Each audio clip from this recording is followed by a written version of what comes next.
अस्सलामुअलैकुम वरहमतुल्लाहि वबरकातुहू। नाज़रीन, मैं आपका मेज़बान हाफिज़ मोहम्मद फ़सीहुद्दीन मेदक और आप देख रहे हैं मेदक वाश न्यूज़।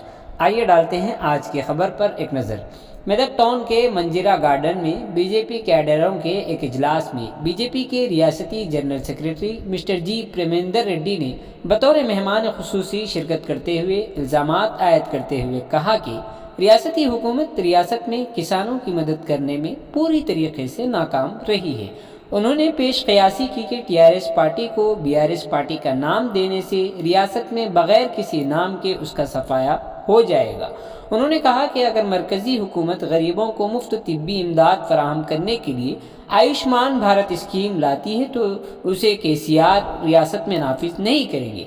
उन्होंने कहा कि यह पार्टी का कहना है कि बेवकूफ़ी है कि मरकज़ी हुकूमत कुछ नहीं कर रही है। मरकज़ी हुकूमत ने राशन चावल के ज़रिए 80 लाख गरीबों में मुफ्त चावल तकसीम किए हैं। बीजेपी के रियासती ऑर्गेनाइज़र इस मौके पर शरीक रहे। आइए इस सिलसिले में एक तफसीली रिपोर्ट आप हज़रात के पेश खिदमत है।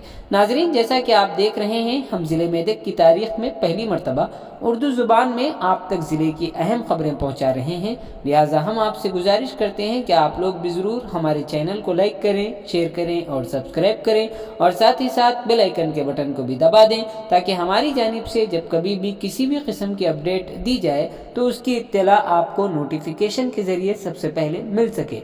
नाज़रीन, अगर आप लोग अपने कारोबार या किसी और किस्म के मुताल्लिक़ हमारे चैनल पर इश्तिहार देना चाहते हों या फिर एडवर्टाइजिंग करवाना चाहते हों तो हमारे सेल नंबर 9000214611 पर हमसे रब्त पैदा करें। आइए न्यूज़ के सिलसिले में एक तफसीली रिपोर्ट आप हज़रात के पेश खिदमत।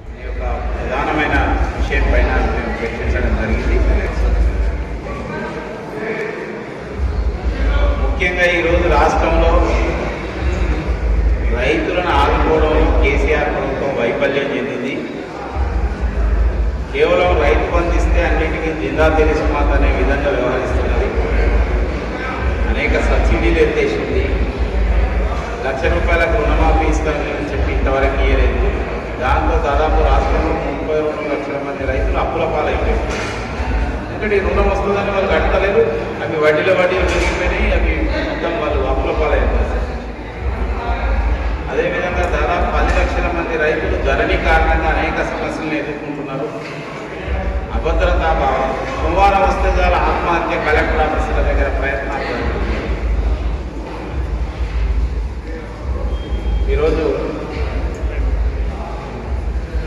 కాబట్టి ఈ సమస్యలను వెంటనే పరిష్కరించాలని చెప్పి భారతీయ జనతా పార్టీ డిమాండ్ చేస్తుంది. దీనికోసం 27వ తేదీన అన్ని జిల్లా కలెక్టర్ కార్యాలయం ముందు పెద్ద ఎత్తున రైతులను కలుపుకొని ఆందోళన చేయాలని చెప్పి కూడా పార్టీ నిర్ణయించింది. అదేవిధంగా కేసీఆర్ ప్రభుత్వం ప్రజల సమస్యలను పరిష్కరించడం గాలి వదిలేసి కేవలం రాజకీయమైన కక్ష తీర్చుకోవడం కోసం ప్రతిపక్ష పార్టీ కార్యకర్తలపైన కేసులు పెట్టడం, జైలుకు పంపడం, దాడులు చేయడం, సింగాపేటలు నిర్వహించడం, వీటిపైన ఉన్న శ్రద్ధ కేసీఆర్ గారికి మిగతా వాటిపైన లేదు. ఇవాళ ఆయన నేను రైతులకు ప్రజలకు స్కీములు ఇస్తున్నా అని చెప్తున్నాడు. ఒకవైపు స్కీములు ఇస్తున్నాం, ఇంకోవైపు లిక్కర్ మీద 45,000 కోట్లు వస్తున్నాయి ప్రభుత్వానికి. ప్రత్యక్షంగా పరోక్షంగా 45,000 కోట్లు వస్తున్నాయి. ఈ స్కీములు అన్నీ కూడా 30,000-35,000 కోట్ల లోపలనే ఉంటాయి. పెన్షన్స్ కావచ్చు, కళ్యాణ లక్ష్మి కావచ్చు, బియ్యం కావచ్చు, రైతు బంధు అన్నీ కలిపితే అంతే. తర్వాత కేంద్ర ప్రభుత్వ పథకాల చెప్పడం లేదు.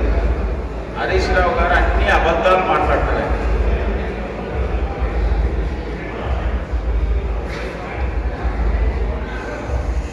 ఏవైతే కేంద్ర ప్రభుత్వం చేస్తున్న మంచి గురించి చెప్పడు. ఏదైనా కావాలని అబద్ధాలు ప్రచారం చేయడం.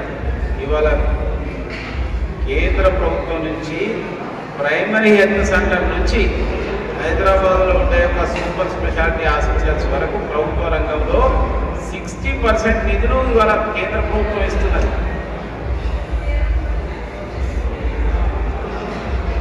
మందుల కొనుగోళ్లకు కావచ్చు, వైద్య పరికరాల కోసం కావచ్చు, వివిధ రకాల పరీక్షల కోసం కావచ్చు, బిల్డింగ్స్ కట్టడం కోసం కావచ్చు.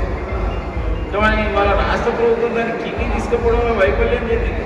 వాళ్ళ ఆయుష్మాన్ భారత్ కింద ప్రతి పేదవానికి 5 లక్షల రూపాయలు వైద్యం ఫ్రీగా వైద్యం చేసుకునే దీన్ని ఇవాళ రాష్ట్రంలో అమలు పరుస్తున్నామని చెప్తున్నారు. కానీ ఎవరికి ఇవాళ కార్డ్స్ ఇష్యూ ఇదంతా కూడా రాజకీయంగా ఎక్కడ నరేంద్ర మోడీకి బీజేపీకి పేరు వస్తుందని పేద ప్రజలకు నష్టం చేకూరుస్తున్నది ఈ యొక్క టీఆర్ఎస్ ప్రభుత్వం. 80 లక్షల మందికి ఉచితంగా బియ్యం ఇస్తుంది కేంద్ర ప్రభుత్వం 2 నెలల నుంచి 5 కిలోలు చొప్పున. మిగతా బియ్యానికి కూడా 30 రూపాయలు కేంద్ర ప్రభుత్వం ఇస్తుంది. అయినా ఒక్కరోజు అక్కడ ఇక్కడ నరేంద్ర మోడీ ఫోటో ఉంటుంది, కేంద్ర ప్రభుత్వం ఇస్తుంది అని చెప్పారు. కానీ ఈ రాష్ట్రానికి ఏమి ఇస్తుంది అంటారు. నువ్వు ఏం చేస్తున్నావు? ప్రజలకు చెప్పిన వాగ్దానాలన్నీ ఏమైనాయి? నువ్వు దళితులకు 3 ఎకరాలు అన్నావు, డబుల్ బెడ్రూమ్లు అన్నావు, నిరుద్యోగ వృద్ధి అన్నావు, రైతులకు రుణమాఫీ అన్నావు. ఇవేమి చేయలేదు. ప్రతి నియోజకవర్గ కేంద్రంలో 100 బెడ్ హాస్పిటల్ అన్నావు, ప్రతి నియోజకవర్గానికి 1,00,000 ఎకరాలకు నీళ్ళు అన్నావు. అయినా ఈరోజు ఇవాళ ఈ వైఫల్యాలను కప్పిపుచ్చుకోవడం కోసం ఆయన 2018లో ప్రధానమైన యొక్క వాగ్దానాలు డబుల్ బెడ్రూమ్, దళితులకు 3 ఎకరాలు, తర్వాత నిరుద్యోగులకు వృద్ధి, రైతులకు 1,00,000 రూపాయల రుణమాఫీ. నువ్వు ఇవి చెప్పొచ్చినావు. ఇవాళ నువ్వు చెప్పి వచ్చి ఇవి అమలు పరుస్తలేమంటే నువ్వు కొనసాగే నైతిక హక్కే లేదు నీకు. కాబట్టి వీటి నుంచి దృష్టి మార్చడం కోసం బీఆర్ఎస్ పోయి పేరు మార్చుకొని బీఆర్ఎస్ పెట్టుకో, బీఆర్ఎస్ అనే పెట్టుకో, ఏమైనా పెట్టుకో, మాకు సంబంధం లేదు దాని గురించి. నువ్వు ముందు ఇక్కడ తెలంగాణ ప్రజల కోసం చెప్పింది ఏమైంది? తెలంగాణ కోసమే పుట్టినామన్న పార్టీ వాళ్ళు ఎందుకు తెలంగాణ వదిలేసినామని అడుగుతున్నాం. కాబట్టి తెలంగాణ ప్రజల యొక్క వాళ్ళ యొక్క ఆత్మగౌరవాన్ని రక్షించడానికి భారతీయ జనతా పార్టీ ఉన్నది. తెలంగాణ అభివృద్ధి చేయడం కోసం భారతీయ జనతా పార్టీ ఉన్నది. అందుకోసమే రాబోయే రోజుల్లో కేసీఆర్ గద్దె నుంచి బీజేపీకి అవకాశం ఇవ్వని చెప్పి మేము ప్రజలను కోరుకుంటున్నాం.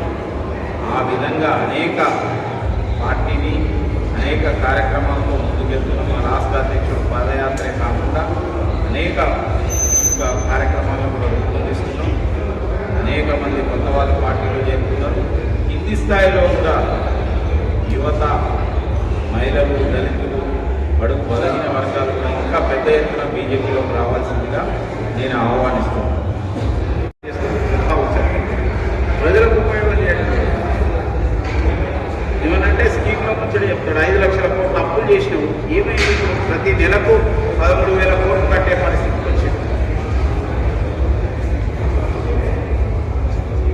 నేను చెప్పిన మాట